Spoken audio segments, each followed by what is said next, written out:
I don't know what it is with me on the channel, but every month or every other month, I always make a One Piece related video. Whether it's what if Deku was Ace, whether it's what if Naruto was Blackbeard, what if Naruto was Whitebeard, what if Naruto was... You get the point. A lot of One Piece videos. So here's another. What if Deku had a Pheonix quirk, aka Marco's Devil Fruit from One Piece? We're going to be giving him those incredible healing abilities, the invulnerability of having a Logia advantage, and the transformation of a mythical Zoan fruit from One Piece. It's going to be a banger video, and you guys already know, just like the last couple ones, it's a commissioned video. So if you guys want to figure out how to do that yourselves, check out my community tab, all the information's there. But with that all out of the way, ladies and gentlemen, do all that usual YouTube stuff. Leave a like on the video if you guys want another what if movie within 24 hours, and enjoy. We begin our story in the perspective of Izuku as a 4-year-old child about to go to the Quirk doctor with his father Heihachi and mother Inko. He would be in the back of the car going, "Hurry up, Mom, hurry up. Let's get to the Quirk doctor already. I can't wait to find out what my quirk is." Inko, looking towards him, would say, "Alright, Izuku. Well, sorry, I can't exactly hurry up right now. There's a lot of traffic." She begins looking forward as she would turn to Heihachi and say, "Wow, traffic looks a lot worse than usual. Do you think there's a villain attack?" Heihachi would say, "Yeah, but the heroes got it. Let's not worry too much. Worst case scenario, we'll be stuck here for an hour. A hero will come in and save us." And Inko would say, "Yeah, you're probably right." As this happens, suddenly the villain, being backed up into a corner by the hero, would begin to get desperate, not wanting to be captured, and would use the drug trigger to amplify his quirk, growing in large proportions, as he would rampage throughout the area and begin throwing cars around, ragdolling the hero who would have tried stopping him. This being the case, people seeing that cars were beginning to be thrown everywhere like ragdolls would begin to run away, getting out of their cars and running onto the street as everybody would begin doing so. Inko and Heihachi, seeing this, would say, "Izuku, take your seatbelt off, we gotta go."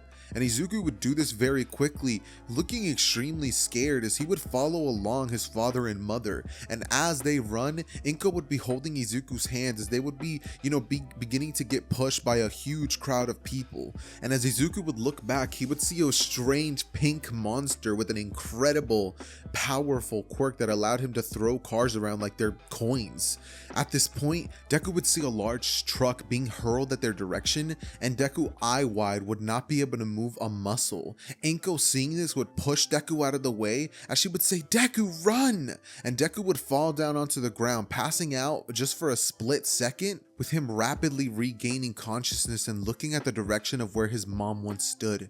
He would see blood, and her arm would be the only thing outstretched as Izuku, getting closer towards it, would crawl, grabbing onto it as he would begin crying, and people all around him would continue running. People would stop just for a moment to feel bad for the kid that had just clearly lost somebody close to him, but everybody knows it's survival of the fittest, so they don't rush to go help him. He just sits there, and eventually the hero All Might would arrive, defeating the villain rapidly. As after this would take place, police would arrive to the area, and they would begin to question everything that happened, taking the villain into custody and ultimately arriving to Deku's side, where seeing the dead parents of Izuku, they would feel horrible, just be like, "Oh, that looks bad." Izuku at this point would cry, going, "Is she gonna be fine?" And they look at him and say, "I'm sorry, kid, but they're gone." Deku begins tearing up slightly as he would have already realized that they were dead, but hearing it from somebody else just solidified it. Deku, looking up at the man, would ask where he's gonna go now, and the man would look at him saying, "Don't worry, they'll take care of him." After this would happen, Izuku would simply watch the scene, leaving extremely saddened at the fact that he had just lost his only family. This man doesn't have uncles, this man doesn't have aunts, his grandma just passed, and Heihachi's parents on his side, they are not even in his life, so he has nobody. After this would take place, they would take him into custody at the police station, and Deku would simply sit there as a police officer would walk over towards him and say, "Hey kid, do you have any aunts or uncles we can call?" But Izuku would simply look at them through tears, going, "No, I don't think I do." And they would give him an extremely saddened expression, saying, "Well, for now, how about He looks at his papers, realizing that Izuku's chart says quirkless, so he would be kind of saddened. Or no, quirk, it would say NA, so not answerable. I think that's what that means. Anyways, but the point is, they would see that they have no answer for his quirk section, and realizing this, he would have a sad expression on his face, knowing that getting adopted already is going to be hard enough, but if they don't even know what the kid's quirk is, then that's going to be making it 10 times more impossible. So, looking at the kid, he would force a smile as he would say, "Hey kid, you want to find out what your quirk is?" And Izuku, looking up at the man, would say, "Yeah," as he would wipe off his tears, and they would make their way towards an examination room. They would begin running a bunch of tests on Izuku, and they would ask him what his parents' quirks are. Deku would say that Inko's quirk was a levitation quirk. She could float small objects to her, and his dad, he could breathe fire. He was the coolest. Hearing this, the doctors would smile at Izuku as they would perform countless tests, and ultimately, after they would pretty much end up telling Izuku to hold his arm out and perform a specific movement, Izuku's body would burst into flames on one hand, and it would be noted that it wasn't burning him. On the contrary, it was healing him.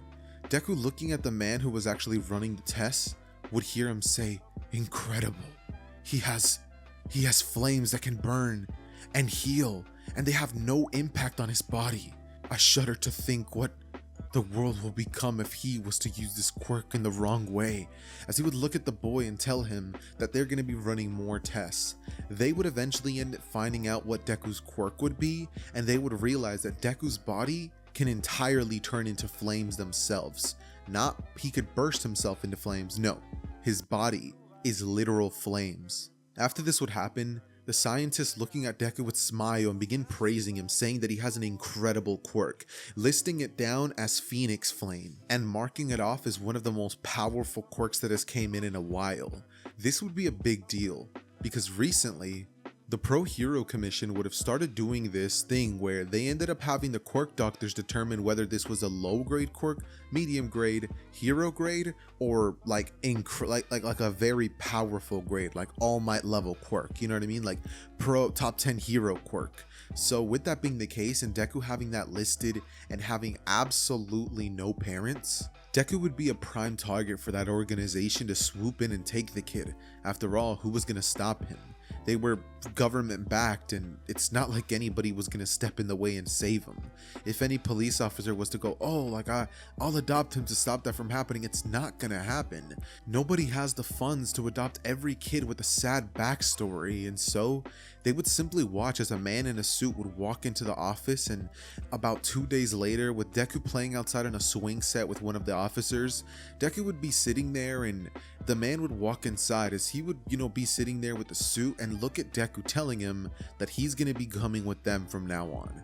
Izuku, looking at the man, would wonder what's up with this, and suddenly, before he knows it, he would be in the back of a fully decked out tank-like car. It's not like a tank, but like the car itself was bulletproof tires, bulletproof glass. It had an incredibly fast engine. It was super roomy. It was just the kind of car you would imagine pro heroes to be whipping around in. And that's exactly what Deku was planning to be turned into. Deku was making his way towards a government facility where, if you guys are caught up with the My Hero Academia story, you would know that Hawks was actually trained by the government, and they were the ones who sanctioned everything that he ended up learning in terms of his quirk and stuff like that.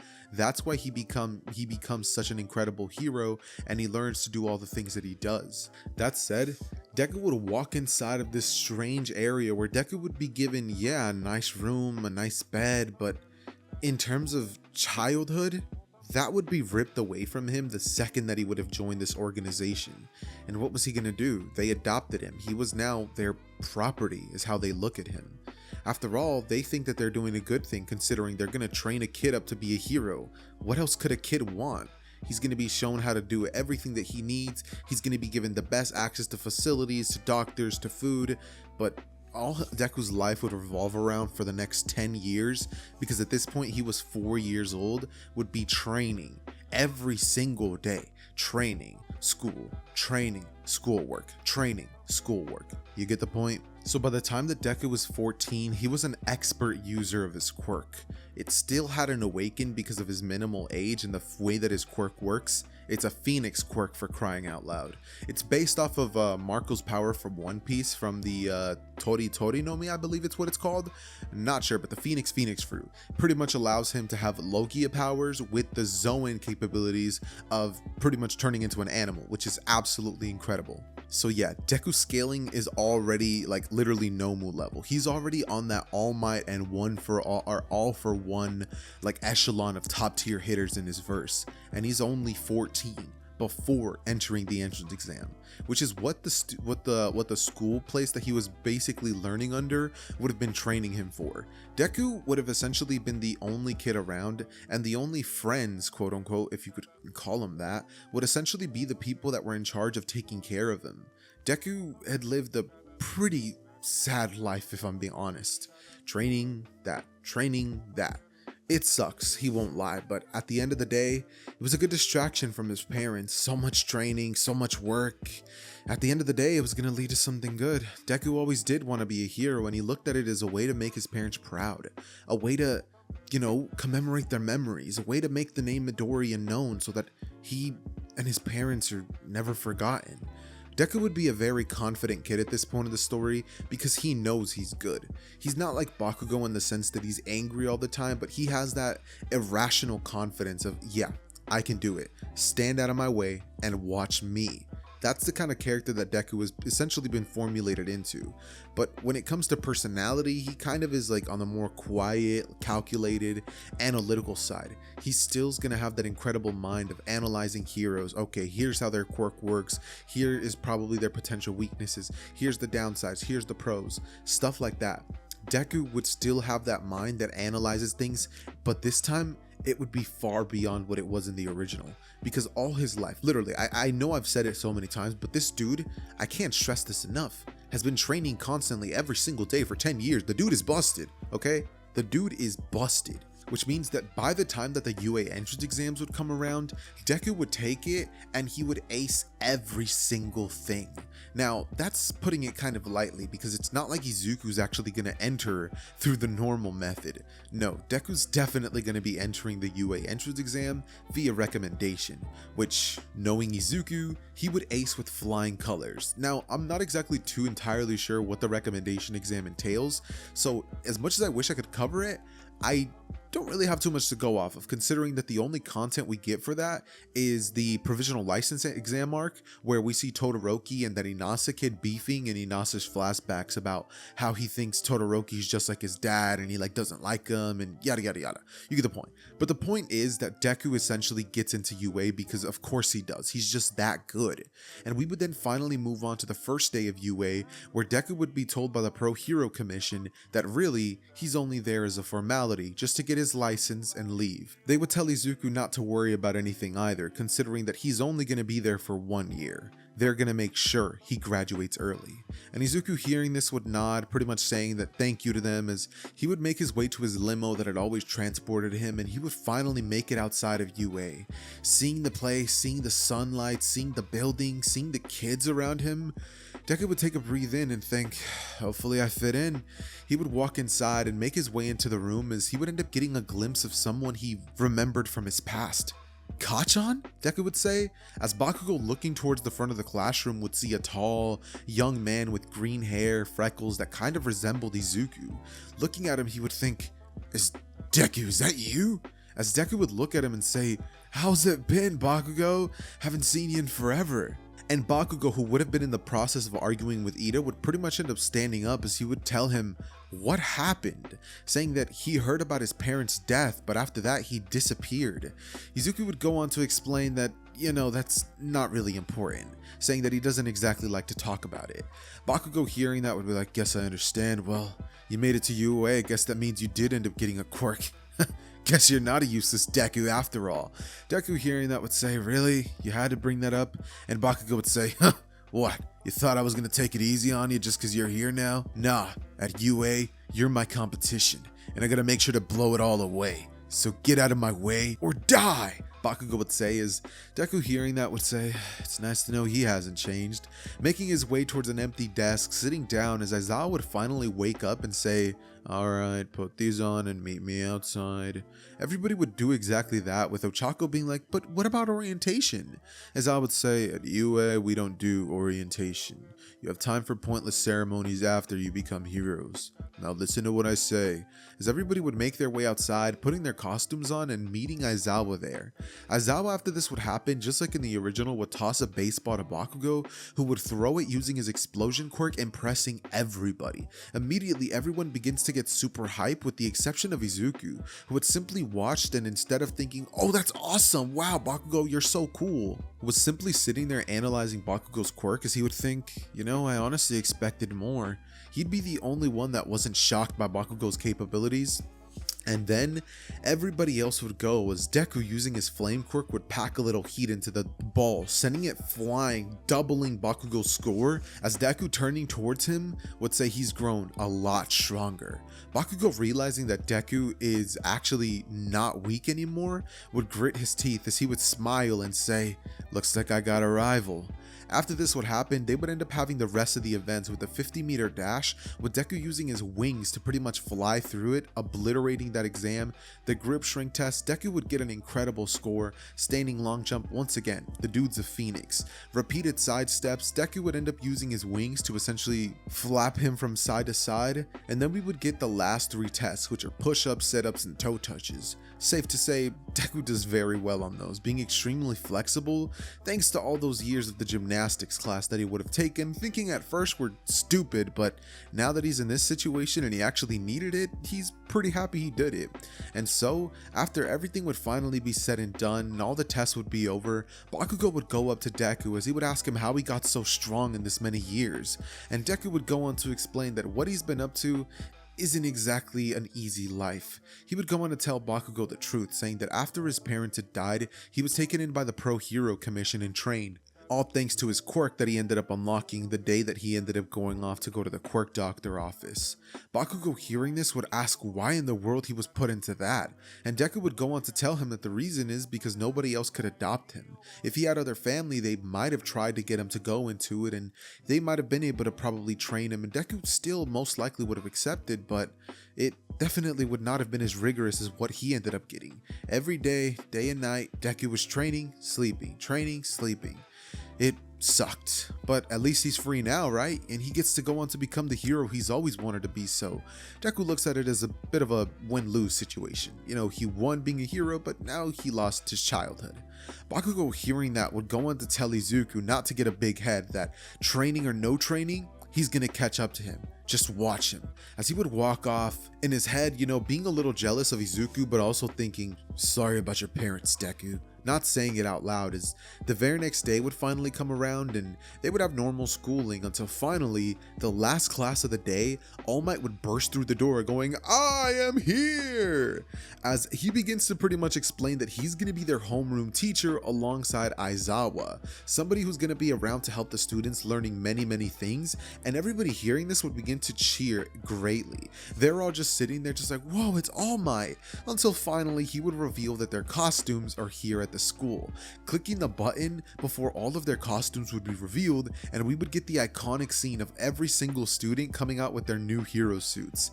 After this would take place, the students would draw lots to see who they're going to be going up against, and in this timeline, Deku's actually going to be facing off against Todoroki and Shoji, the guy who has the multiple arms and the mutation quirk.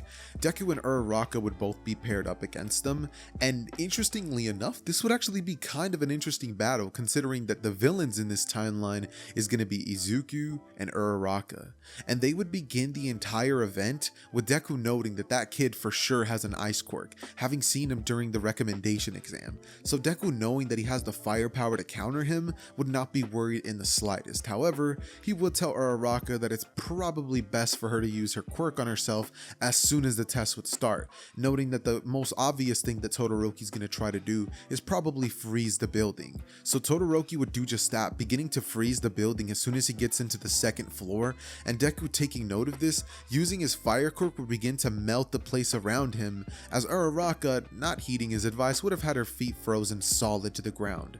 But Deku, he melts her using his flame quirk, and she would be a bit scared, going, "But won't that burn?" And Deku says, "Nah, don't worry about it," using his flames to control the heat perfectly to melt the ice but not leave a single scratch on her. She would look at Deku saying, "Whoa, your quirk control is incredible." Deku, thinking about that, would say, "I've had a lot of time to work on it," as Todoroki, thinking that they were frozen solid, would walk into the room only to be greeted by Izuku in a completely melted room. There would be a lot of water on the ground, with Izuku saying, "So, you decided to come charge me straight on. Well, can't say it's your smartest strategy," as he would create two wings out of his back and go flying towards the direction of Todoroki, as his foot would change to that of a talon and he would scratch Todoroki, sending him flying, who would have tried to use an ice barrier to block the attack, but Deku would have simply shattered through the ice, absolutely decimating Todoroki, sending him crashing through the wall and into the entrance hallway that he would have originally came into. Deku, after this, would turn to see the direction of Shoji, the other student nearby, and holding one hand out would simply shoot a beam of flames that would send him knocked out onto the ground. Turning back towards Todoroki, who would weakly get up, he'd say, "Interesting, you're a lot stronger than I thought. Guess I shouldn't have underestimated a pro hero's son." As Todoroki, hearing, himself being compared to Endeavor, would get pissed, shooting flames towards the direction of Izuku, which Deku would literally not even move or flinch at, saying, "I made a fire. What do you think that's gonna do?" Todoroki's eyes would widen as he would see that the flames would have pierced through Deku, but interestingly enough, they did nothing to him. Todoroki in this point would shoot a bunch of ice towards Deku's direction, but Deku's body would turn to fire itself, going towards the direction of Todoroki, as Deku would go on to punch Todoroki square in the stomach and then grab him by the hair, telling him, "We're just on different levels," before he would knee him once more and put some capture tape around his arm. From this point, Deku would feign to smile, saying, "Hey, we're done," as everybody watching this would have been like, "Incredible. His control over his quirk is insane, and he even played the part of a villain extremely well. Sheesh, I would have believed that he was a villain." After the event would be over, Deku would turn off that personality that he would have used for the event, and he would go towards Todoroki saying, "No hard feelings, I was just playing the part." Todoroki, looking at him though, would glare at him, as he would hate Deku, not only for the fact that he had just, completely embarrassed him in front of everybody, but because he uses flames, and he doesn't like flame quirk users. That said though, he would make his way towards the examination room where everybody would have been watching this take place, and entering inside, people would start gathering around him going, "Izuku, you're incredible." They would start talking about how powerful he is, how potent his abilities are, and how much of an incredible control he has. Momo would even point out that he played his part to a T, saying that his dialogue even seemed villainous. Deku, hearing that, would smile, as Uraraka, seeing this, would be like, "I didn't do anything," and Izuku would look at her and say, "Hey, think of it as a group project where I did all the work." Sure, you've had a couple of partners do that to you before. And Uraraka would, kind of have like a downcast face, being like, "Yeah, I have." She would look at Izuku and say, "But yeah, you're right. I mean, I passed after all, and I didn't have to fight against that guy with the ice quirk.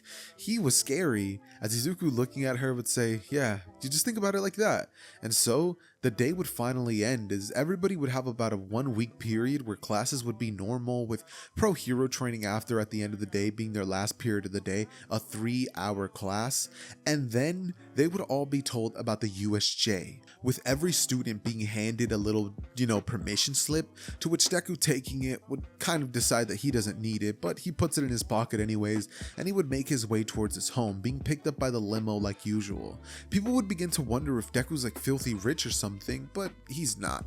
He simply just has everything in his life commissioned by the Pro Hero Commission. That's funny, cause speaking of commissions, this is a commission video. Shout out to you, bro. Anyways, moving back into the story, we would essentially end up getting all the students arriving to the USJ, and funny enough, this is where we're going to be seeing Deku's first weakness in action.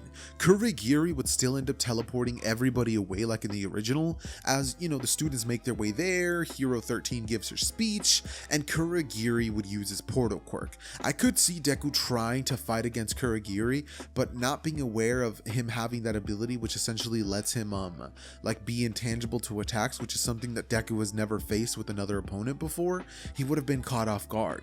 And he would have noticed that Kurogiri does have a spot where you could hit him, but it was too late. He would be teleported to the water section, with Kurogiri doing that specifically because he saw that Deku's body burst into flames. And so Deku would wake, open his eyes as he would feel extremely weak, looking around and seeing tons of water. Deku would try to swim but would fail, as this would be his only weakness. Deku's body being made out of flames would turn extremely limp and weak when his body is entirely submerged with water.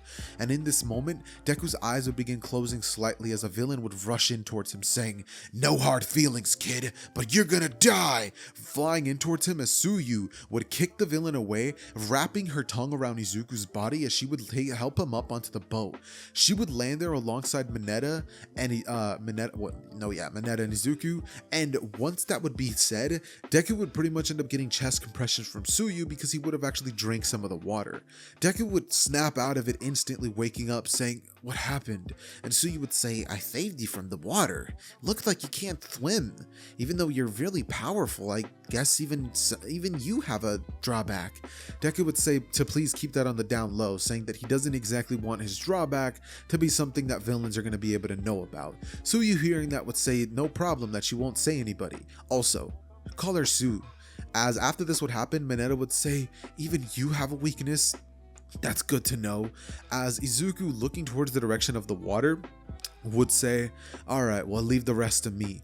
Flying up in the air, as Deku would shoot a beam of flames towards the direction of water as it would begin to boil at the point of contact, and he would begin shooting the flames at different directions of the water. The villains would start crying out to Izuku, telling him to stop, that it's too hot, but Deku would smirk, knowing that they would have killed him had he drowned, or had he stayed there for just 10 more seconds, and he would proceed to pretty much boil them alive, with the villains rushing out to the shore trying, to save themselves, but they got like second degree to third degree burns depending on how slow they swam to shore. And after that would be the case, Deku would hold on to Sue and Mineta as he would fly them onto shore before flying up into the air and analyzing the situation, searching out for who the leader was of this entire organization. Looking down, he would see that Aizawa was currently facing off against Shigaraki, and before Shigaraki got the chance to count down and grab onto Aizawa's elbow, which would pretty much cause it to disintegrate, Deku landing in front of him would actually end up grabbing onto Shigaraki's body, who would try to place all 5 fingers on Izuku, but he would just go right through, with Izuku smirking, saying he's made entirely of, before the Nomu comes flying in, punching Izuku straight through his stomach, and Deku would smirk, saying, "Flames." Shigaraki, seeing that Deku couldn't even be injured in this moment, would say, "What are you?" As Deku would say, "I'm the future number 1. Nice to meet you." As he would then punch to Shigaraki in the stomach, he would fall down onto his knees and he would say, "Nomu, kill the brat." In this point, the Nomu would then throw a punch towards Izuku, which Deku would simply walk right through, getting closer and closer to the Nomu, who would try to damage him in some way, some form, but it's just completely useless. Deku's entire flame body would just completely outclass the Nomu, and what Deku would proceed to do is transform his entire body into a gigantic phoenix, doing the full transformation for the first time, as Izuku, grabbing onto the Nomu with his talons by its legs, would fly it up into the air, with Izuku smirking, saying that he finally gets the chance to use this move. And as the Nomu and himself would be up into the sky in a spot where nobody could get affected by the heat of the flames, he would pretty much do what Endeavor would have done to the Nomu. Do you guys remember that one fight where Endeavor fought a high-end Nomu and he flew into the air and used Prominence Burn? That's similar to what Izuku would do, naming the attack actually the same thing that Endeavor would, because he would have based a lot of his moves and stuff with Endeavor's moveset, being a pro hero that Izuku actually looks up to, considering the fact that they both have incredible flame quirks. So Deku would do that to the Nomu and burn it to ashes, flying back down only to see that Shigaraki would have already left with Kurogiri, noting that somebody like him was a monster. And once Shigaraki would arrive to the base, he would think, "I didn't know that damn freak was there. He's a monster. He might even be stronger than Endeavor. What was the Gnome supposed to do against him?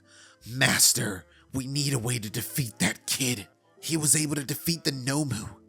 As All For One, hearing this, would say, "Interesting. as we would zoom back into the perspective of Izuku, who flying towards some of his classmates who got some minor injuries, would begin to use his flames to heal them, and they would be stunned. Now, Izuku's flames are more useful in terms of like, oh, do you have a cut? Then that heals. Do you have like an outwardly, you know, like you nicked your skin or something like that? Like Deku can heal that perfectly. But once you start talking about like injuries to the level of All Might that have been there for years, Izuku can help it, but he can't heal it fully, which is one thing that's definitely going to happen in the future of the story. But say it's a recent injury, and with the help of Izuku and Recovery Girl both, they augment the speed of recovery, and Izuku helps things pretty much go back into place, kind of. So he's definitely going to be useful for a specific event that's going to be happening in what, like say 15 minutes? Anyways, after that would take place, we would then get a 1-week break, which Izuku would use to once again begin training with the Hero Commission, who would be incredibly impressed with his progress at this point, knowing that one day Deku was going to be the #1 hero. It wasn't an if and or but a when question. And so we would get the students returning back to school as they would be informed of the UA School Festival event, with Deku sitting in the back of the class simply thinking to himself that it's finally time to shine. He would begin to think of all the things that he's going to be able to show off during the event, but all of a sudden he would snap out of it going, what am I thinking? I'm gonna show off all my cards at the UA festival? Villains all around the world are gonna know what I'm all about. I can't do that. He would then realize that he's probably gonna have to pace himself, but a part of him just doesn't want to. He wants to show off. He wants to tell the world that he's here and that villains should beware. And as Deku would be lost in thought, Uraraka would suddenly go up to him and screaming, "Are you ready?" And Deku looking at her would be like, "Oh yeah, I'm ready." As she looks at him and smiles, and then she goes on like to, you know, be super excited and fired up with the rest of the classroom. After this takes place, Deku would make his way outside and he would realize that it was extremely crowded. People from the general course and other classes, Class 1B would be crowding around Class A, and they would be scoping out the competition, trying to see what they can learn about them so they could try to get the jump on the students, knowing that they had survived the USJ event. But really, the one that had completed that whole thing was Izuku. But it's not like news outlets were aware of that or the media was either, so that would be something that's completely in the dark and nobody was aware of. So finally, we're going to be skipping to the event of the festival, with Bakugo still giving his speech and declaring valiantly that he was going to be winning this whole freaking thing. Unfortunately for Bakugo, Izuku exists in this timeline, so that's not gonna happen. The race would happen, which would be the first event, and come on now, bro. The dude literally has a wing quirk. He turns into a literal phoenix. Speed is not something that Deku's worried about. He can move as fast as Marco can in One Piece, so he would speed blitz that whole thing, flying straight through a zero pointer, creating a chain explosion, as he would go through the area with all the landmines and proceed to shoot his flames at them, destroying each and every single one, with an explosion going off behind him and him landing on the ground, transforming back into his humanoid form. As he would land and begin waving his hands, everybody would be extremely impressed with his quirk, and unlike in the original where people were staring at Deku, you know, kind of being like, "Oh, I can't wait to steal your headband," in this timeline people actually would begin to fight over who would be teaming up with Deku. So the cavalry match would begin, and we're skipping it. And at this point, some of you guys might be like, why? Well, honestly, I'm just not a fan. I feel like the cavalry battle is just so stupid. It's 4 people creating a little like mecha thing, and they all have to survive without like knocking people over and rushing to get headbands. That's the stupidest thing I've ever heard. But hey, what am I going to do about it? It's not like I'm the author. He passes that, and Izuku would finally go on to have his first 1v1 match against Hitoshi Shinso. He would step into the ring and look at the direction of Shinso, with him trying to bait Izuku into speaking to him. But remember, Deku was heavily trained to analyze his opponents, and when his classmate with the tail would have gone up to him and told them that he had spoken to him and all of a sudden he went blank, Izuku would take major note of that, realizing that Shinso was definitely doing something with his quirk, and it had to do with speaking to him. So Deku, knowing that it had to have worked some way similar to that, would simply stay quiet as Shinso would try to get a peep out of Deku's mouth, saying, "Must be nice to have an incredible quirk," or "It must be easy having everything handed to you on a silver platter." But Deku, being smarter to realize that yeah, he should not speak to him, would simply fly at him and kick him with the talon, sending him crashing outside of the arena, as Izuku, now confident that whether he says something to him or not, already passed, would go over to Shinso and tell him that nothing was handed to him on a silver platter. He trained day and night to earn every semblance of his strength. Not that he would understand, as he would walk away and Shinso would be unconscious, not even having heard what he said.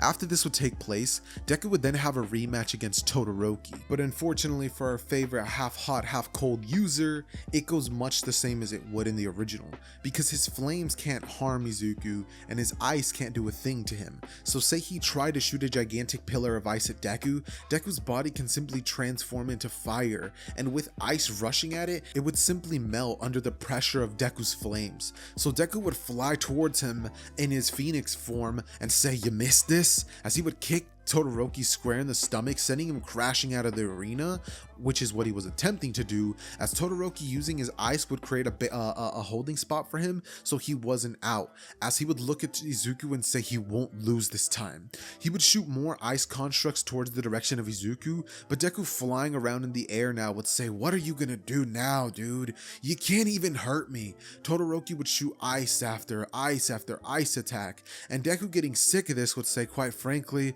I need to show you the difference between us." Being almost offended at the fact that Todoroki thought that they were even on similar levels, flying up into the air, Deku, holding one hand out, would begin to create a massive amount of flames, as his arm would kind of engorge with a blue flame coming out of it, or green flame, sorry, and he would shoot it down towards Todoroki's ice and it would melt instantly. After this would happen, Deku would hold his hands out as he would create a flame arrow similar to what Sukuna does and send it flying towards the direction of Todoroki. The heat would be so intense that it would melt straight through Todoroki's ice like butter and ultimately hit him, sending him crashing out of the arena completely unconscious. Everybody watching this would begin to cheer for Izuku, and Endeavor, seeing somebody with the flame quirk that incredibly powerful that seems to have no drawbacks, would think incredible. But regardless, after this would take place, Deku would face off against a semi-final opponent, which would be Ida, and I don't think I have to tell you guys how that's gonna go. Ida would get absolutely slammed. That said, we're gonna be getting the next battle, which would be Deku versus Katsuki Bakugo. And the second the two boys would enter the arena, Bakugo would crack his neck as he would say, "So Izuku, looks like we finally get to match up against each other. Don't think I haven't been watching your performance against everybody else. I'm well aware that my quirk probably won't be able to do any damage to you. Not if you see it coming, at least." As he would crack his knuckles, and immediately Midnight would say, "Begin!" And Bakugo's strategy would essentially consist of creating so many explosions that it would create a smoke screen thick enough for Izuku not to have his vision. That said, Bakugo would begin flying around that area using his explosion quirk to get in close, feinting an attack which Izuku would see coming, and then coming from his left side to throw an attack towards the direction of Izuku, which Deku's body would turn into flames, with Bakugo going, "What? It does it unconsciously?"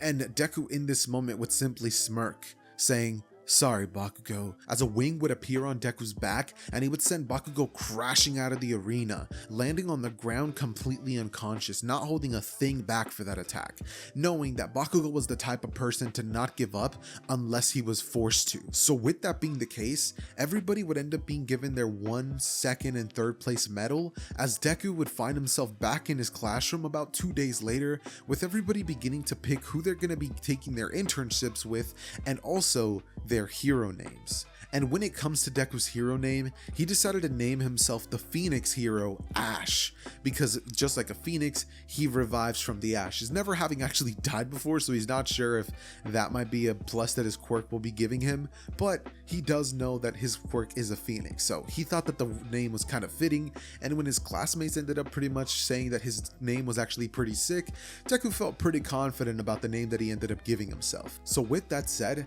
Deku, all he had left now was his hero internship or his agency or whatever, and Deku would actually end up wondering if this is something he has full control over. Does he get to just choose whoever?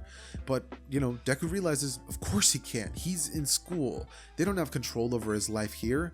So Deku, without even asking the commission whether it was possible or not, would end up accepting an offer from the number something something hero Hawks, who had chosen to give an internship opportunity to the kid because of the fact that he can turn into a phoenix, so he's going to be able to keep up with him in the air, and he could probably teach him a lot of things. Plus, there was something else that Hawks was nearly positive about. So with that said, the day would finally be over and Izuku would make his way to his home, where he would end up telling the Pro Hero Commission officer who he decided to intern with. When he would say the name Hawks, he would get a bit angered at the saying, "You're not interning with him, choose someone else." And Deku, hearing this, would go, "What are you talking about? You don't get to decide what I do with my internship. That's my opportunity. I get to train with whoever I want."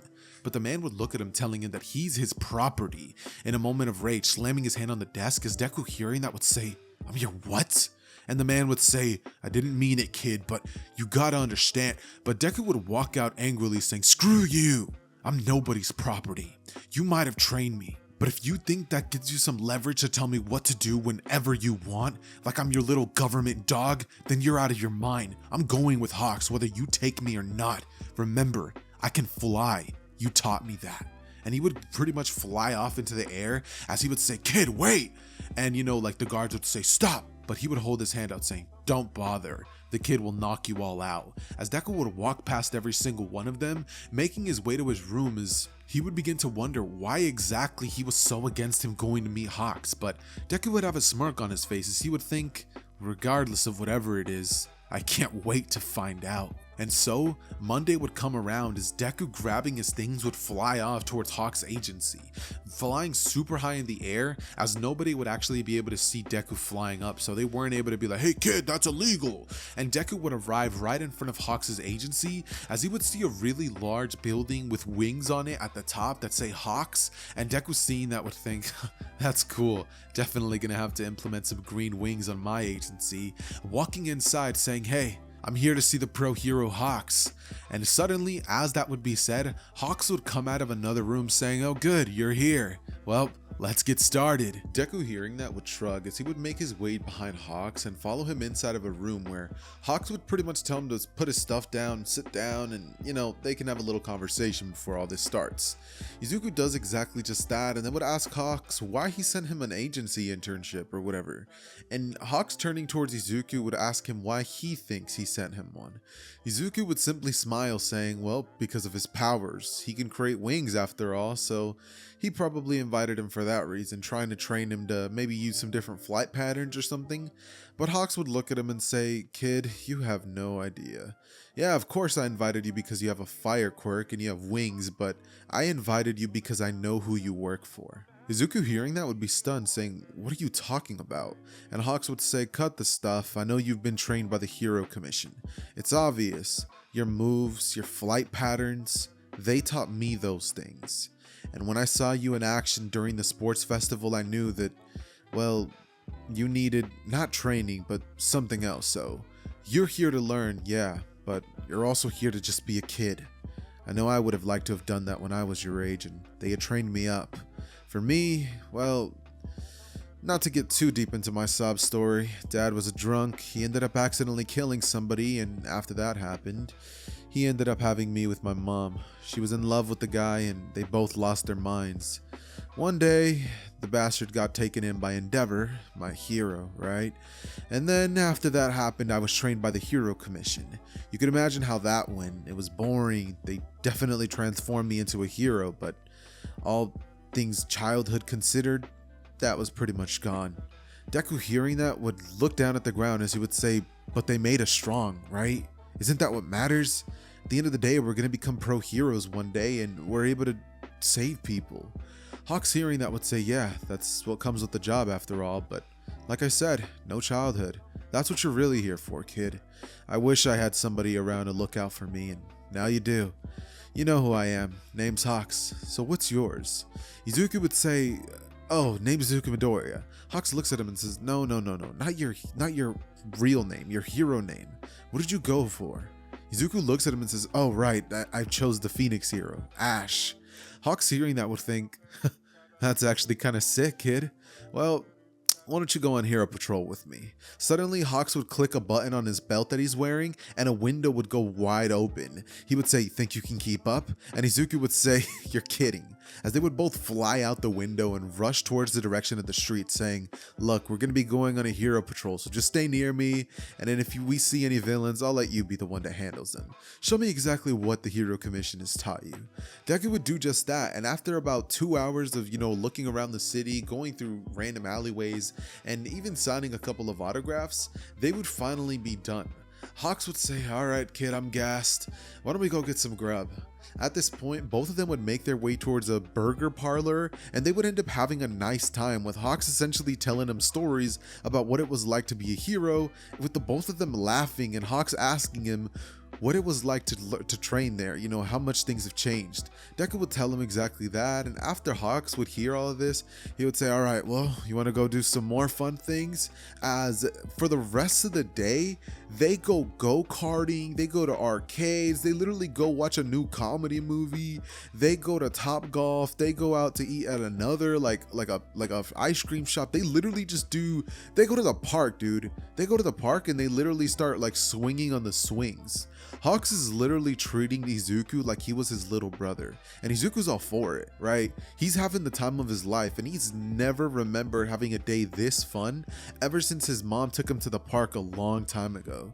Izuku, thinking about that, would have a big smile on his face as Hawks would say, "So, how'd you like spending today like this?" Izuku would say, "Honestly, it was great. I mean, I haven't had a day like this ever since my mom took me to the park when I was little." Hawks, hearing that, would say, "Yeah, I bet that must have been nice. My mom, well, I told you earlier, but I'm glad I got to experience it with you, kid. I mean, once I became a hero, the leash got loose and I was able to really do whatever I wanted, but at the end of the day, you can't exactly go back to being a kid. Luckily though, you still are one, so I figured an internship or at least a week where you get to cut loose and just be a kid. So, what's next, kid? Every day we're going to be going on hero patrols, and after we're done in the morning, we have a fun day and we have another one at night. So, what are we doing tomorrow?" Izuku would look at Hawks and say, "I've always wanted to go camping."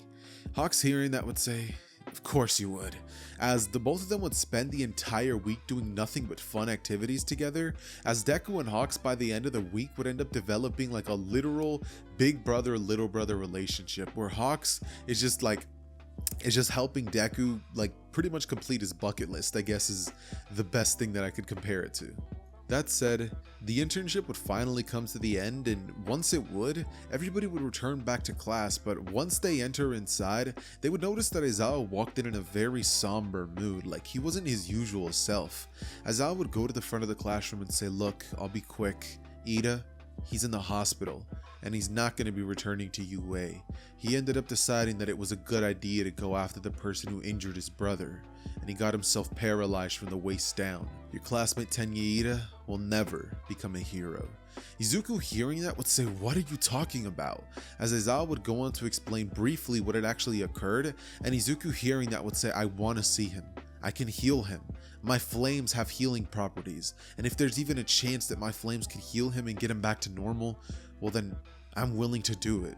Aizawa, hearing that Izuku could help him, would kind of squint his eyes, saying, "Alright kid, Recovery Girl will come get you in a second." And so, himself and Recovery Girl would end up being transported to the hospital where Ida was currently being held at. She obviously would have used her kiss to try to heal his recovery process, but the bone, like where they're supposed to be connected, it's no longer the case. So Deku would fly towards arrive towards where Ida's at, and once he would get there, Izuku would look at Ida, who's currently like wearing one of those oxygen masks. His eyes look weak, his body just doesn't look the same. Deku would think, "Damn it, Ida, why did you have to..." As he would just pretty much hold his hand out and shoot flames at Ida's body. The flames would actually cause Ida's eye bags to go away pretty quickly, as some of the other scuff damage that he would have had on his body would heal, and Izuku would continue pushing his quirk, using it for hours on end. 11 hours would eventually pass, and Izuku would have been staring at x-ray scans the entire time, trying to see if his flames could potentially end up having some sort of crazy healing factor, considering that it wasn't just just Deku's Pheonix quirk, it was also Recovery Girl's healing kiss, which uses his stamina, and because Deku was healing him with his flames, his stamina was being healed, all the while Recovery Girl gave him another kiss to amplify it, which normally would kill him, but because of Izuku's help in this moment, it would begin to slowly start closing and the bone itself would go back to normal. Almost. This means that Izuku would actually cause Ida to wake up, and as soon as Ida's eyes would open, he would look at Izuku saying, "Izuku, what are you doing here?" Izuku looks at him and says that he doesn't remember a thing, does he? He would simply walk off, saying to thank him when he's fully healed, knowing that Ida, even though the bone might be connected, he has some intensive healing therapy he's gonna have to undergo. And so, after this would happen, news would actually reach back to UA that Ida was gonna be returning as a second year student, but not exactly in time for what they're going to be doing now. And so, All Might, after finding out about Izuku's incredible healing properties, after class the very next day, would actually tell Izuku to stay behind, wanting to have a conversation with him. Deku, overhearing this, would be like, "Sure, what's up, All Might?" And All Might would pretty much go on to explain to him his injury, telling Izuku that he's been getting weaker and weaker, and that this came from fighting against a villain whose name is All for One, essentially explaining how half of his respiratory system was pretty much destroyed, and because of that he could only be a hero for a couple hours on end. Deku, hearing that, would realize that All Might's essentially asking him to heal him, and Izuku would say, "All Might, your respiratory system is... I don't think I could heal that. The best that my healing can do is for my own body, and maybe if I had an extremely difficult injury to heal, maybe my flames could heal me, but something like that, I don't want to get your hopes up, All Might, but I'll try." He would shoot his flames at All Might's side for an entire hour, and as All Might would sit there, he would feel warmth, but not a burning sensation, almost like he was being healed, but not all the way. Izuku would actually restore his respiratory system to the point where it is literally like halfway better. Like now, it's not half as damaged, and that injury that he has is like 50% healed, but that was all that Izuku was able to muster. And it's not like he just did it for an hour, like he sat there for like 6 hours straight, healing All Might until he was just gassed, because the other, like literally the day before that, he had used his quirk for 11 hours straight on Ida, healing his classmate. Now he had done it for 6 hours with All Might, with taking a couple of breaks few in between. All Might, after this would be done, would give Izuku a hug, saying thank you, that thanks to this gift that Izuku had just given him, he could now continue being a hero for longer, and he wasn't going to be having to hand one for all quite just yet. Izuku, hearing that, would look at All Might, smile at him, and tell him that he's glad, as All Might would smile at Izuku and tell him, "Thank you for your help, young man. You really are a hero," he would say in his little like All Might voice. I wish I could do it, but I can't. Anyways, after that would happen, we would essentially end up having Izuku, as well as the other students, being told about the final exams and what exactly is going to be taking place after this. The students would end up hearing everything and how they're going to be having the little final exam stuff, and well, they all just get studying. Just like in the original, a bunch of students get together and end up pretty much having little study sessions, which Deku would actually end up joining. Not really because he needs the studying, but just to hang out with his friends at UA. After all, he does consider them just that, friends. So Izuku would end up going to Momo's house, where he sees this gigantic mansion, and they would all study on this massive table where it barely feels like they're studying together. I mean, they're so far apart, but whatever. Point is, they study, and Izuku definitely is going to be passing his written exam.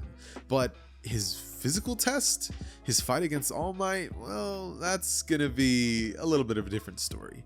Just like in the original, Deku and Bakugo would both be matched up against the pro hero All Might, and we would end up getting both of them fighting off against him, with All Might still, much like you guys would expect, wearing those like really like clunky arm wrist weights that he would use to hold himself back, as well as on his legs. And All Might would simply just be waiting in the city, getting into character, as Izuku would turn to Bakugo, knowing that he's teamed up with him. He would end up telling Bakugo that it's his call, as Bakugo would say, "Huh? What are you talking about, Deku?" Deku would say, "I know you don't take orders. What are we gonna do, Bakugo?" Bakugo would look at him screaming, "Huh? Isn't it obvious? We're gonna blow that man. We're gonna kill All Might." And Deku, hearing that, would say, Yeah, sure, Bakugo, never change. He would end up pretty much looking at Bakugo as they would both nod at each other, and Bakugo would say, "Follow my lead." They go blasting off towards the direction of All Might, and as All Might would be about to hit Bakugo, grabbing him by the head and smashing him into his knee, Deku would phase through Bakugo's body by completely transforming himself into flames, and then kicking Bakugo square, or sorry, not Bakugo, but All Might square in the chin, doing an uppercut but with his leg, and with his wings like being out, Deku would kick Bakugo, All Might straight into the air, as Bakugo seeing this would fly up into the sky and shoot explosions at All Might's direction. All Might grabs onto Bakugo's arm saying, "That's enough, young man," and as Bakugo would keep trying to release explosions, Izuku would come flying in, grabbing onto Bakugo's shirt by the back and pulling him off of All Might. Izuku would then start spinning Bakugo in the air as he throws him towards the direction of All Might, and Bakugo comes in flying with both hands shooting massive explosions, as Deku in this moment would also end up, as like the smoke was still like happening and Bakugo was crashing to the ground, Deku would create a flame arrow which he would launch at All Might's direction, blowing up as All Might would land on the ground and be heavily damaged. Bakugo at this point would say, "Get out of the way, Deku," as Deku would do exactly what Bakugo was expecting, turning to flames as Bakugo would feel a slight flame going over him before putting both gauntlets in All Might's face, and doom! Both of his arms would ricochet so bad that one of his shoulders actually nearly pops out of place, but Deku, seeing that Bakugo would have shot that massive explosion square in All Might's face, would smirk, as All Might would look fairly weakened by that attack, and Deku would think, any more in this and we're gonna end up hurting this guy, as All Might would smirk and grab onto Bakugo's leg, slamming him on the ground, with Deku flying in and shooting more flames at All Might's direction. These flames would begin to burn him as they would send him crashing through 3 buildings, and then Izuku would fly in at All Might, who was already in some rubble, as he would slam a flame talon into his chest, causing All Might's body to pretty much end up being compressed into the debris, as Bakugo would come flying in and say, "Out of the way, Deku," throwing another explosion after explosion after explosion, Vegeta style, just explosions, right?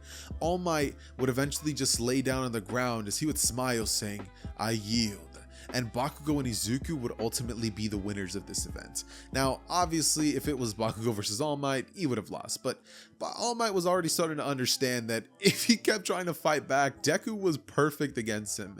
He could always save Bakugo no matter how many times he faced off against him, and Bakugo was relentless. He'd have to practically kill the kid to stop him.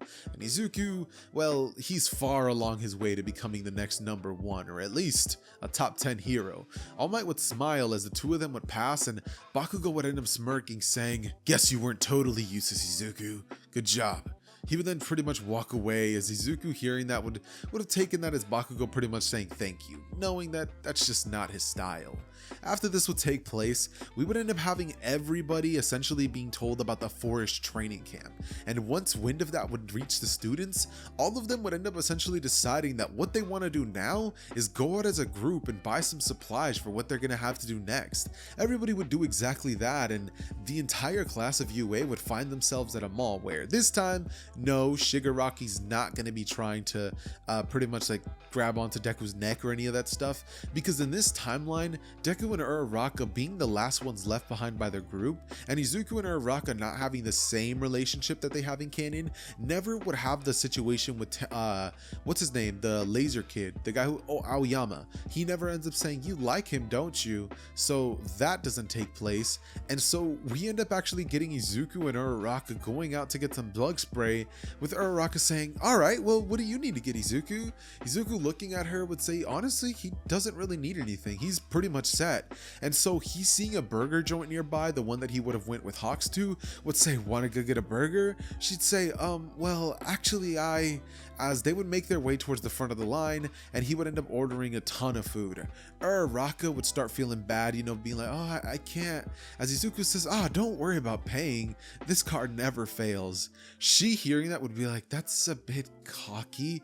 And Deku, realizing the way that he sounded, would look at Uraraka like, No, that's not what I meant. I'm not trying to be a braggy douche. I just mean that I work for the Hero Commission." She would say, The what? As Izuku says, the Hero Commission. They pretty much sponsor everything I do, so don't feel bad. This isn't my money, it's theirs. Uraraka would look at Izuku saying, you're even cooler than I thought. Not only do you have that incredible quirk, but you even work for the Hero Commission? No wonder you're so talented. Izuku says, well, I guess it's the other way around. It's because of that I work for them. Uraraka says, what is it like? Do they give you everything? It must be nice to be stinking rich. Izuku hearing that would say, well, I'm not rich, but they would continue talking about this as Izuku would look at her and say, all right, that's enough. No more questions, Uraraka. And she would say, oh, okay, well, what do you think everybody else is doing? But as she says that, the rest of the group would actually be behind them, as they would actually all go on to spend the rest of the day together. And after this would all be over, Deku would have a nice little, picture that he would have taken with a Polaroid camera with all of his friends from Class 1A. Well, obviously minus Ida, but he'll be there next year. And Izuku can only be happy about that. That said, after having an extremely nice time, the students would end up finally having the Forest Training Camp arc, which in this timeline, everything just goes essentially super well. The only thing that Deku would train with during this time would essentially be a new move, which he's trying to call Flame Port, which is essentially an ability where Deku moves not in his Pheonix form, but in a flame form, where he pretty much creates a really cool looking flame spiral before appearing. If you guys want to know what I'm talking about, it was in the intro where Marco was fighting against King and he turned to flames and then appeared in a specific spot. That's the move Deku's working on. Is he working on it because it's going to help him in a fight? No. Nah, it's not like he can't already do that. He's just adding pizzazz to it, making himself look cooler, which is just absolutely hilarious, but I think that it's in character. The Deku that we're coming to know in this timeline is just awesome. And so he would also end up using his quirk to heal his teammates whenever they would get minor injuries, using his flames to help them all out and essentially be kind of a support hero for his classmates. That said, eventually the Vanguard Action Squad would end up attacking UA, and just like in the original, blue flames would ignite the forest. Deku seeing this, knowing that this means nothing more than another villain attack, would be more than ready this time. This time, practically vowing that he was actually going to be capturing the villains this time around. And so, Deku would end up having two very major fights that I'm going to be covering. I'm not really going to get into how these events play out because I don't know. I don't know what it is, but the Forest Training Camp arc is just really confusing and really tedious. So instead, Deku versus Muscular and Deku versus Dabi. Dabi, not because it's supposed to happen, but because I want this fight to happen so bad. So the battle would begin with Izuku from above seeing that Koda was being approached by what he could only describe as a massive villain. Izuku would land in between Koda and Muscular, as Izuku would ask him what exactly he thinks he's doing scaring a little kid, and Muscular would reveal himself only to terrify Koda, who would go on to essentially be so scared of Muscular, seeing the same face of the man who killed his parents, recognizing it from the news when he had gotten the news about his parents' death. He would say, "You're him. You killed them." And Izuku hearing that needs no more information. All Izuku needs to know is that this guy is responsible for countless deaths for sure, and clearly some that personally affected Koda.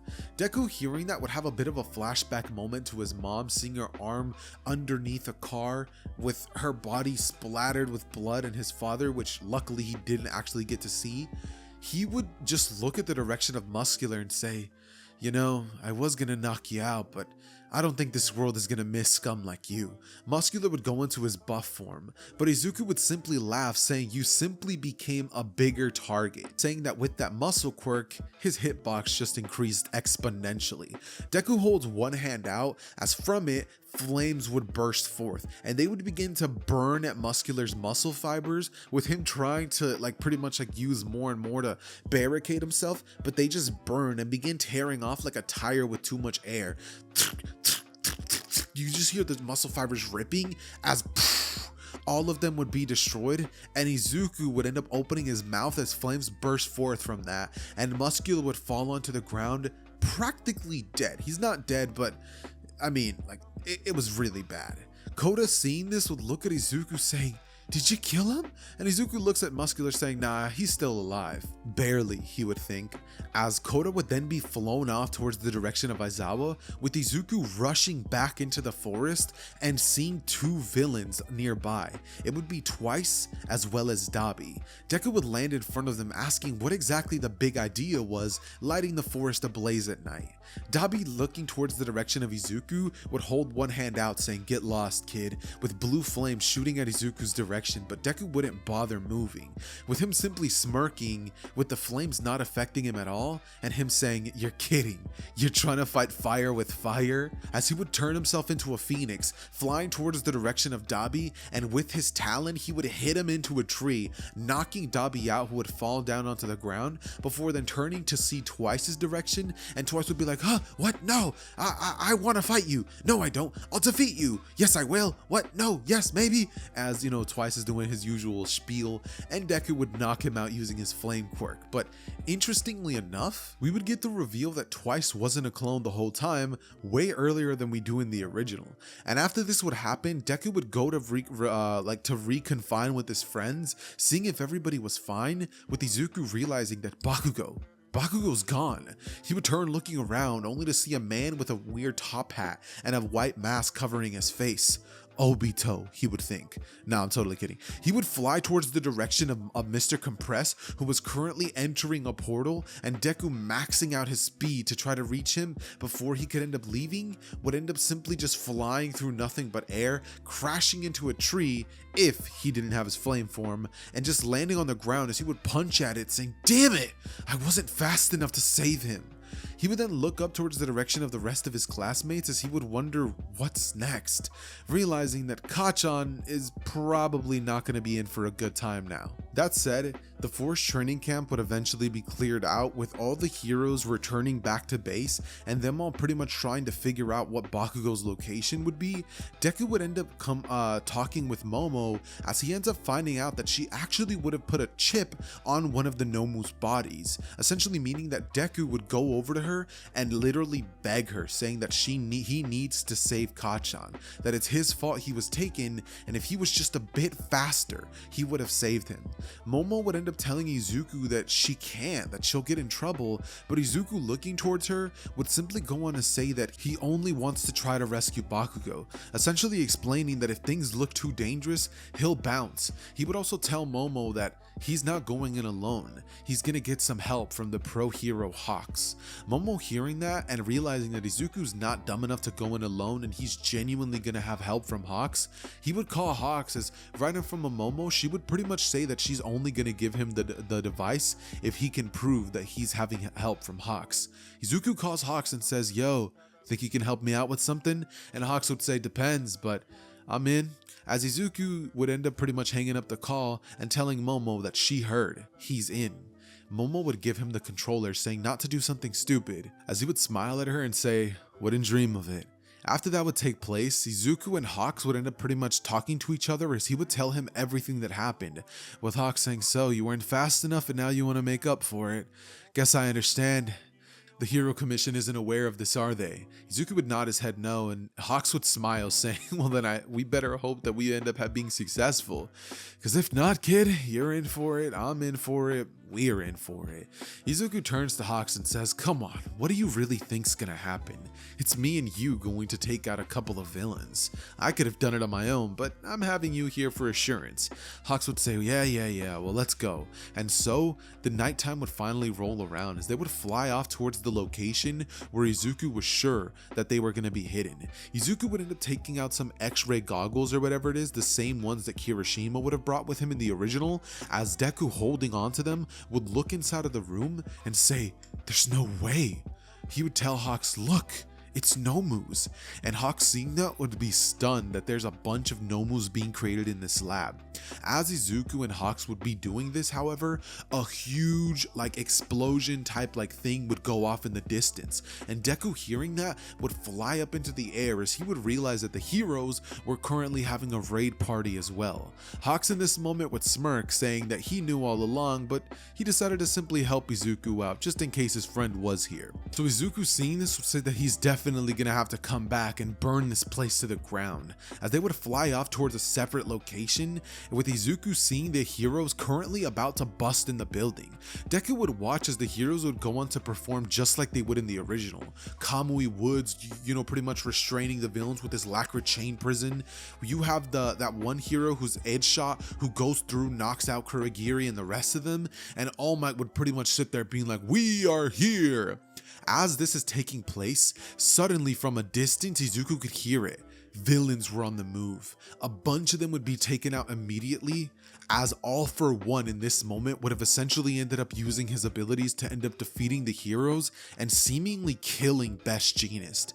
In this moment, Deku, realizing that this was all taking place, would turn his head towards that direction and decide to go over there. But Anomu come flying at him with a wing quirk, would latch onto Deku's body, as Deku would incinerate his body to flames, and the Nomu would simply fall down onto the ground. Hawks, turning towards Izuku, would say to go, that he'll handle things here, as he would see, as Deku would turn to see All Might had already jumped off towards that direction. It had been practically 30 seconds since that had been heard. Izuku would fly off behind him, as they would both end up arriving instantly at the same moment. Deku, seeing Best Jeanist's body with that insane injury, would fly down towards him, as using his flames, he would begin throwing a massive amount of flames at his body, as it would begin to heal him, all the while Deku could see that Bakugo was standing face to face with all the villains that were there, having captured him. And Deku, seeing this, would turn towards Bakugo as he would nod. Instantly, Bakugo would shoot explosions at the ground as he would say, "Die!" And Izuku would come flying in as he would instantly take out the villains alongside the help of Bakugo, who, using his quirk, would have ended up taking Shigaraki out, as Izuku would have done the rest with the rest of the villains. And as that would be taking place, All for One would have actually been trying to help, but All Might being there would make that way too troublesome for him, and they would be able to take out the complete league of villains, with Deku turning to Bakugo and looking at him saying, "You gotta go now." At this point, Bakugo, knowing that he has to, would say, "Don't tell me what to do, damn it," before gritting his teeth and flying off with his explosion quirk, knowing that if he stays there, he's just gonna be a hindrance to All Might. He's already not able to use his full power with him there, so blasting off, he would do just that. And Izuku would turn his attentions towards the direction of All for One, as he would tell All Might that he's here to help. But All Might, having been sent flying through tons of buildings and destroying a small section of the city, would tell Izuku that he can help by saving all the civilians down there with his quirk, saying that this is a fight that he has to handle, but that saving those civilians and healing those injured people, that's his responsibility. He would turn to Deku, telling him to be a hero in this moment, and Izuku, nodding towards All Might, would say, "Don't lose," as All Might would look at him, would put a thumbs up, and he would continue his battle between himself and All for One. As All Might and All for One continue their fight, things would go down just like in the original, as Deku would proceed to start his saving people efforts, and about a couple minutes into it, Hawks would end up actually arriving, as the both of them, in a matter of literal minutes, I can't preface that enough, they would have saved thousands of people. No, not thousands, that's crazy. They would have saved hundreds of people, like 700 people total, with Deku using his flame quirk and Hawks essentially using his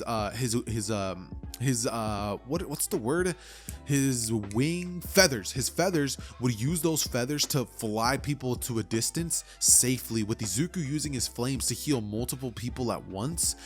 All the while, All Might would continue his fight against All for One. Just like in the original, this would lead to that final clash where All Might would use his final smash, and this time, All for One would know his plan, as he would say, "You simple-minded brute. Did you really think that would work?" Impaling All Might and causing All Might to snap out of his big All Might form instantly.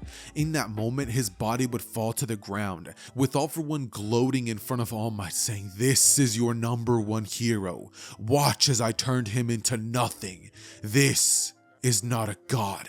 This is a man." But Deku, who would have been in the air, would have caught a perfect bird's eye view of this, and being absolutely pissed, Izuku would fly in towards the direction of All for One, with All for One smiling, as he would say, "Water quirk ×4, using a bunch of different quirk enhancements on the quirk.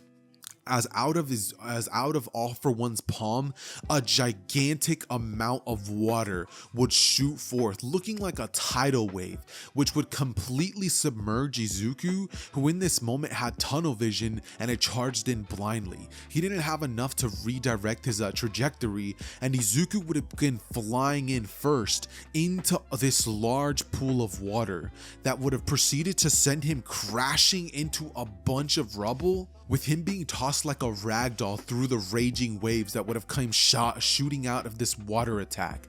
Mind you, it's not like this attack was small. This wiped out an entire city. That was all that All For One could have mustered for that attack, and the reason that he specifically chose to use that for Izuku is because he's no idiot. Izuku is a fire quirk. His body can transform into fire itself. What would that weakness be? Ding ding ding, water. All For One would use exactly that, and as Izuku was being ragdolled in the water, him unable to transform into his fire bird form, he would simply be being thrown around by the water, as all the debris that would be rushing around would end up crashing into Deku. Cars would hit him, rubble would hit him, trees that were uprooted from the ground would crash into him, and ultimately as Deku would end up landing onto the ground, he would be impaled by a pole going straight through his heart. Deku, feeling that, his body would freeze as it would all tense up, and Deku would try to get up, but it was just useless. His flames would begin sputtering out as his entire body would be wet, and Deku would land on the ground as the tsunami would eventually end up covering so much of the city with water, with Deku floating above it all on top of like a little lamppost thing that would have impaled him in his heart. He would be sitting there with Hawk seeing Deku and seeing the devastation that All For One would have caused, killing hundreds of thousands of people. He would fly down towards him saying, "Deku! Deku!" Izuku would be completely unresponsive, and All For One would stand there saying, "Your final stand has failed you.